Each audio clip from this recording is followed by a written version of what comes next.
Assalamualaikum warahmatullahi wabarakatuh. Perkenalkan, nama saya Vina Karmila Mafir, NIM 211105010045. Perbankan Syariah 2. Saya di sini akan melanjutkan penjelasan dari teman saya Zulfi. Dan saya di sini akan menjelaskan tentang kompensasi karyawan, yang mana kompensasi itu ialah segala sesuatu yang diterima baik berupa fisik maupun non-fisik. Berarti kompensasi ialah seluruh imbalan yang diterima oleh seorang pekerja atau karyawan atas jasa dari hasil pekerjaannya dalam perusahaan, baik itu berbentuk uang ataupun barang. Tujuan dan fungsi diantaranya untuk menghargai prestasi karyawan. Harus ada perubahan di dalam kompensasi agar tidak bersifat statis. Bersifat statis di sini adalah tidak aktif dan tidak bergerak sama sekali. Serta kompensasi tidak melulu harus berupa uang, bisa dianalogikan dalam bentuk lain, tetapi harus tetap dipertimbangkan bentuk kompensasinya dan kebutuhan nominal karyawan harus dipenuhi dari kompensasi. Selain diberikan kompensasi, karyawan juga harus diberikan motivasi supaya produktivitasnya meningkat.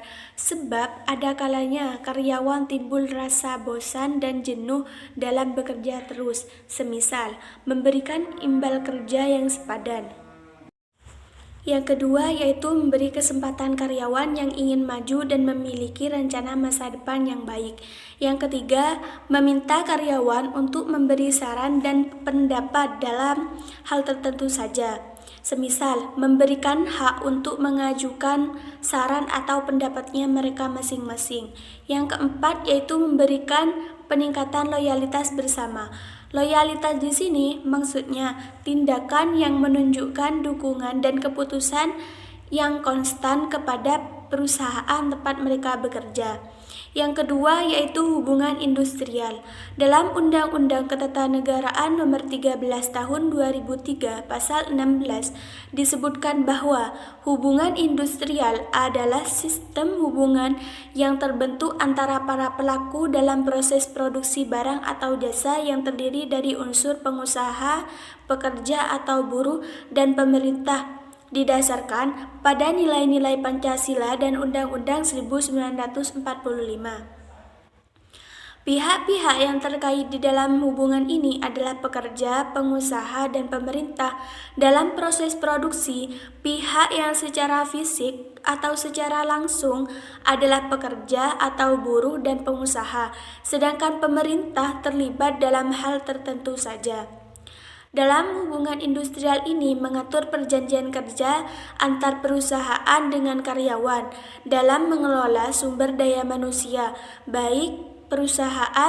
Baiknya perusahaan menerapkan perjanjian kerja yang terbuka dari awal perekrutan agar tidak terjadi perselisihan di kemudian hari.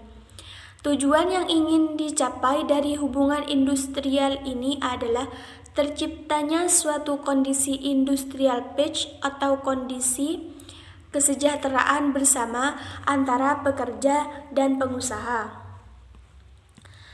Dan yang terakhir yaitu prinsip-prinsip hubungan industrial. Yang pertama yaitu kepentingan bersama antara pengusaha, pekerja atau buruh. Dan yang kedua yaitu kemitraan yang saling menguntungkan antara pekerja atau buruh dan pengusaha sebagai mitra yang saling tergantung dan membutuhkan. Yang terakhir yaitu hubungan fungsional dan pembagian tugas serta kekeluargaan. Sekian dari saya. Apabila ada kesalahan dan kehilafan dan tutur kata yang salah, saya mohon maaf yang sebesar-besarnya. Wassalamualaikum warahmatullahi wabarakatuh.